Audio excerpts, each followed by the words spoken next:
नमस्कार, बहुत बहुत स्वागत है आपका। आप देख रहे हैं एबी न्यूज़ में। आपका दोस्त जितेंद्र। प्रारंभ करेंगे कार्यक्रम को, लेकिन पहले मुख्य समाचार। गंभीर चिंता का विषय, महिला अत्याचार पर पीएम मोदी आरजी कर हत्याकांड पर जताई चिंता। 3 वंदे भारत ट्रेन को दिखाई हरी झंडी। पीएम ने एक यूपी तो 2 दक्षिण भारत को दौड़ाई। जुम्मे की नमाज का ब्रेक खत्म करने पर हंगामा। हिम्मत बिस्व शर्मा पर जेडीयू हमलावर। छत्रपति शिवाजी महाराज की प्रतिमा मामले में पीएम मोदी ने माफ़ी मांगी, लेकिन पुलवामा पर क्यों नहीं, संजय रावत। शाहीन लाहड़ी, जिसने उड़ाई ममता बनर्जी की नींद, छात्र के खिलाफ सुप्रीम कोर्ट पहुंची ममता। आर्थिक संकट का रोना रो रही सुक्खू सरकार ने चेयरमैन का वेतन सीधे बढ़ाया 1 लाख। शेख हसीना की वापसी को लेकर यूनिट सरकार के सलाहकार का भारत के खिलाफ बड़ा बयान। मोदी सरकार ने संघ प्रमुख मोहन भागवत की सुरक्षा क्यों बढ़ाई। शराब की दुकानों पर मिलेगा म्यूजिक और ऑर्केस्ट्रा का मज़ा, इस राज्य सरकार ने आबकारी नीति में किया बदलाव। जयशंकर के जम्मू कश्मीर वाले बयान पर कमर चीमा ने पाकिस्तान को दिखाया आईना। अब समाचार विस्तार से। प्रधानमंत्री नरेंद्र मोदी ने शनिवार को सुप्रीम कोर्ट के 75 साल पूरे होने पर दिल्ली में एक कार्यक्रम को संबोधित किया। उन्होंने भाषण में महिलाओं पर हो रहे अत्याचार और उनकी सुरक्षा पर चिंता जाहिर की। उन्होंने कहा कि आज महिलाओं के खिलाफ अत्याचार, बच्चों की सुरक्षा समाज की गंभीर चिंता का विषय है। महिलाओं की सुरक्षा के लिए देश में कई सख्त कानून बनाए हैं, लेकिन हमें इसे और अधिक सक्रिय बनाने की ज़रूरत है। वह चीफ जस्टिस DY चंद्रचूड़ की मौजूदगी में जिला न्यायपालिका के राष्ट्रीय सम्मेलन के उद्घाटन सत्र को संबोधित कर रहे थे। इस अवसर पर प्रधानमंत्री ने कहा कि देश में महिलाओं की सुरक्षा के मुद्दे को संबोधित करने वाले कई कानून हैं। 2019 में फास्ट ट्रैक कोर्ट कानून पारित किया गया, जिसके तहत गवाह बयान केंद्र बनाए गए। जिला निगरानी समितियां महत्वपूर्ण भूमिका निभाती हैं, हमें इन्हें और मजबूत करने पर जोर देना चाहिए। उन्होंने कहा कि न्यायपालिका को संविधान का संरक्षण माना जाता है। सुप्रीम कोर्ट एवं न्यायपालिका ने इस जिम्मेदारी को बखूबी निभाया है। अगली खबर, प्रधानमंत्री नरेंद्र मोदी ने शनिवार को 3 नई वंदे भारत ट्रेनों को हरी झंडी दिखाई है। इनमें से एक मेरठ को लखनऊ से, जबकि 2 अन्य दक्षिण भारतीय शहरों मंदुरु को बेंगलोर और चेन्नई नागरकोइल से जोड़ेगी।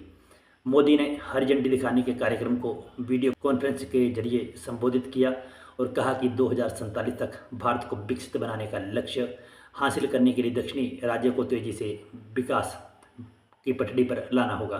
प्रधानमंत्री ने यह भी कहा कि तमिलनाडु और कर्नाटक के लिए बजटीय आवंटन के वृद्धि से दक्षिण राज्यों में रेल परिवहन मजबूत हुआ है। मेरठ सिटी लखनऊ वंदे भारत ट्रेन यात्रियों को दोनों शहरों के बीच मौजूदा सबसे तेज ट्रेन की तुलना में लगभग 1 घंटे पहले पहुंचाएगी। इसी तरह चेन्नई एगमोर नागरकोइल वंदे भारत से 2 घंटे से अधिक समय और मदुरै बेंगलोर वंदे भारत ट्रेन करीब 1.5 घंटे के समय की बचत करेगी। इस मौके पर लोगों को संबोधित करते हुए पीएम ने कहा कि हम तब तक नहीं रुकेंगे जब तक भारतीय रेलवे सभी आरामदायक यात्रा की गारंटी नहीं बन जाती। अगली खबर, पहले जुम्मे की नमाज के लिए सुबह 11 बजे से 2 बजे तक सदन को स्थगित कर दिया जाता है। फिर बीजेपी असम प्रदेश ने सोशल मीडिया प्लेटफॉर्म पर एक्स पर लिखा, सैयद सादुल्लाह द्वारा असम विधानसभा में जुम्मे की नमाज के लिए 3 घंटे के स्थगन के नियम को खारिज कर दिया है। अब सदन में जुम्मे की नमाज के लिए कोई ब्रेक नहीं हुआ करेगा। इस पर एनडीए के घटक दल जेडीयू की कड़ी प्रतिक्रिया आई है। इसे संविधान की भावना का उल्लंघन बताया गया है। वहीं बिहार के विपक्षी दल आरजेडी के नेता तेजस्वी यादव और समाजवादी पार्टी ने इस फैसले के पर सवाल उठाते हुए बीजेपी पर निशाना साधा है। जेडीयू के नेता नीरज कुमार ने कहा है कि असम सरकार का फैसला निश्चित रूप से देश के संविधान की मूल प्रस्तावना के खिलाफ है।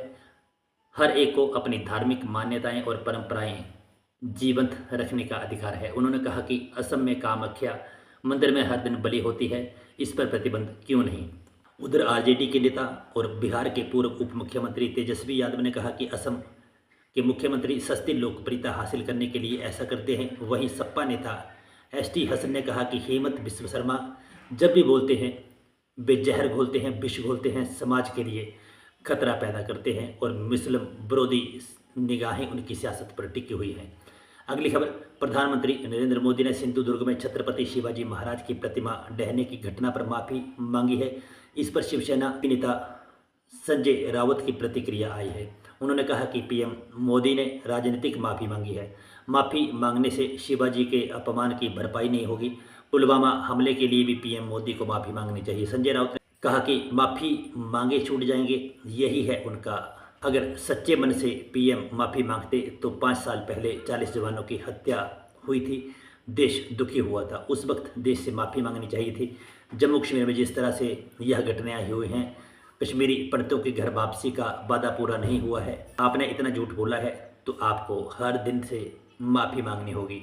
यह महाराष्ट्र है, यह किसी को माफ़ नहीं करता। वहीं कांग्रेस की ओर से कहा गया कि पीएम मोदी सशर्त माफ़ी मांग रहे हैं, जबकि उन्हें जवाबदेही तय करनी होगी। पृथ्वीराज चौहान ने कहा कि सीएम नेवी को सवालों के कटघरे में खड़ा कर रहे हैं, तो राजनाथ सिंह को जवाबदेही तय करनी चाहिए। पृथ्वीराज चौहान ने यह भी आरोप लगाया कि कॉन्ट्रैक्ट देने में भाई भतीजावाद हुई है। सीएम सिद्दीकी के करीबी को प्रतिमा बनाने का कॉन्ट्रैक्ट मिला था। अगली खबर, कोलकाता के आरजीकर मेडिकल कॉलेज में ट्रेनी डॉक्टर के साथ हुए दुष्कर्म मामले में देश भर में उबाल है।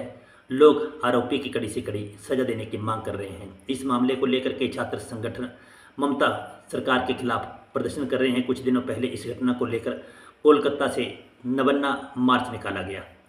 इस मार्च की अगुवाई करने वाले आयोजक और पश्चिम बंग छात्र समाज के नेता सायन लाहड़ी को गिरफ्तार किया गया था। हालांकि कलकत्ता हाईकोर्ट ने शुक्रवार को सायन लाहड़ी को जमानत दे दी।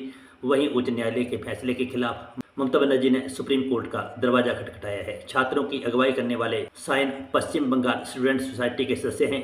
यह छात्र संगठन खुद को गैर राजनीतिक बताता है। इस छात्र संगठन ने नवन्ना मार्च के लिए लोगों को एकजुट होने का आह्वान किया था। अगली खबर, हिमाचल प्रदेश की सुक्खू सरकार गंभीर आर्थिक संकट का रोना रोती रहती है, लेकिन सुक्खू के करीबियों की सैलरी में इजाफा हो रहा है। प्रदेश सरकार ने Himachal building and other construction worker welfare board के चेयरमैन कांग्रेस नेता नरदेव सिंह कंवर के वेतन में भारी इजाफा किया है। ऐसे में प्रदेश सरकार की मंशा पर सवाल उठना लाजमी है।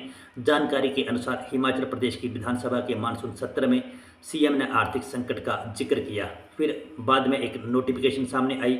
इस नोटिफिकेशन पर 30 जुलाई 2024 की तारीख अंकित है। नोटिफिकेशन के अनुसार बोर्ड के चेयरमैन के वेतन को 30,000 रुपये से 1,30,000 रुपये कर दिया गया है। इस वेतन के अलावा उन्हें भत्ते और अलग से सुविधाएं भी मिलेंगी। लेबर और एम्प्लॉयमेंट विभाग के सचिव प्रियंका बासु की तरफ से नोटिफिकेशन जारी की गई है। अगली खबर, बांग्लादेश की अंतरिम सरकार में विदेश मामलों के सलाहकार मोहम्मद तौहीद हुसैन ने शेख हसीना की भारत वापसी को लेकर बड़ा बयान दिया है। उन्होंने कहा कि अगर बांग्लादेश की सरकार की तरफ से इस तरह की मांग रखी जाती तो भारत को इस पर ध्यान देना होगा। उन्होंने ये भी कहा कि अगर इससे भारत के लिए शर्मनाक स्थिति पैदा होती है तो इसे भारत को ही संभालना होगा। गौरतलब है कि बांग्लादेश में 5 अगस्त को सरकार विरोधी प्रदर्शन चरम पर पहुंचने के बाद शेख हसीना प्रधानमंत्री पद से इस्तीफा देकर देश छोड़कर भारत आ गई। भारत में 3 हफ्तों से अधिक समय से हसीना की मौजूदगी ने बांग्लादेश में अटकलों को बढ़ावा दिया है। हालांकि भारत ने अभी तक शेख हसीना के प्रत्यार्पण को लेकर कोई सीधा जवाब नहीं दिया है। हुसैन ने यह भी स्पष्ट किया कि यह मान लेना गलत होगा कि अंतरिम सरकार केवल किसी विशेष दिशा पर ध्यान केंद्रित कर रही है, क्योंकि उनका उद्देश्य भारत और चीन सहित सभी देशों के साथ सहज और सकारात्मक संबंध बनाए रखना है। उन्होंने देश में आम चुनाव की संभावना का संकेत देते हुए कहा कि उनका प्राथमिक उद्देश्य निष्पक्ष चुनाव प्रक्रिया सुनिश्चित करवाना है। अगली खबर, राष्ट्रीय स्वयंसेवक संघ के प्रमुख मोहन भागवत की सुरक्षा में बीते दिनों में इजाफा किया गया है। उनकी सुरक्षा में एंड सिक्योरिटी लाइजन ASL का घेरा बढ़ाया गया है। भागवत को पहले से ही Z+ कैटेगरी की सुरक्षा मिली हुई थी। अभी तक ASL की सुरक्षा सिर्फ केंद्रीय गृह मंत्री अमित शाह के पास ही थी। यह सुरक्षा जिस शख्स के पास होती है, उसे जिस जगह जाना होता है, उससे पहले एक विशेष टीम वहां पहुंचकर सुरक्षा इंतजामों का जायजा लेती है। इस सुरक्षा को हासिल करने वाला शख्स के स्तर की सुरक्षा के घेरों के बीच में रहता है। भारत में अभी तक 10 लोगों के पास Z+ सिक्योरिटी हासिल है। सुरक्षा एजेंसियों को हाल ही में इस बात का इनपुट मिला था कि कुछ प्रतिबंधित संगठन RSS के मुखिया मोहन भागवत पर हमला कर सकते हैं। सुरक्षा की समीक्षा पूरी होने के बाद और मोहन भागवत को होने वाले खतरे का आकलन करने के बाद 16 अगस्त को इस संबंध में ताज़ा दिशा निर्देश जारी किए गए। सभी राज्यों और केंद्र शासित प्रदेशों को इस बाबत सूचना दी जा चुकी है। अगली खबर, ओडिशा की नई आबकारी नीति में लाइसेंस प्राप्त शराब की दुकानों में संगीत प्रदर्शन और ऑर्केस्ट्रा की अनुमति दी गई है। एक आधिकारिक विज्ञप्ति में यह जानकारी दी गई है। इसमें कहा गया है कि लेकिन लाइसेंस शराब की दुकानों में किसी प्रकार के नृत्य प्रदर्शन की अनुमति नहीं दी जाएगी। नई आबकारी नीति 1 सितंबर से लागू हो गई। शुक्रवार को जारी नई नीति विज्ञप्ति में कहा गया है कि किसी भी ऑन शॉप जहां परिसर में बैठकर शराब पीने की व्यवस्था हो, परिसर में नृत्य प्रदर्शन की अनुमति नहीं होगी। हालांकि ऐसी दुकान में ओडिशा आबकारी नियम 2017 के तहत आवश्यक अनुमति प्राप्त करने के बाद अपने लाइसेंस प्राप्त परिसर के भीतर संगीत प्रदर्शन या ऑर्केस्ट्रा आयोजित की जा सकते हैं। नई आबकारी नीति में यह भी उल्लेख किया गया है कि वर्ष 2024-25 के लिए ग्रामीण क्षेत्रों के लिए किसी नई ऑन शॉप का लाइसेंस नहीं दिया जाएगा। हालांकि 3 सितारा और उससे ऊपर की श्रेणी के होटलों को बीयर बार और बीयर बेचने की अनुमति रहेगी। अगली खबर, भारत के विदेश मंत्री एस जयशंकर के पाकिस्तान और जम्मू कश्मीर के रिएक्शन को लेकर पाकिस्तानी एक्सपर्ट ने कई सवाल उठाए हैं। यूट्यूबर एक्सपर्ट डॉक्टर करम चीमा ने इसको लेकर एक वीडियो जारी किया है। दरअसल जयशंकर ने शुक्रवार को कहा था कि पाकिस्तान के साथ निर्बाध वार्ता का युग अब समाप्त हो गया। उन्होंने जोर दिया कि दुनिया का कोई भी देश अपने पड़ोसियों के साथ चुनौतियों से मुक्त नहीं रहता है। विदेश मंत्री ने कहा कि हर कार्रवाई के परिणाम होते हैं।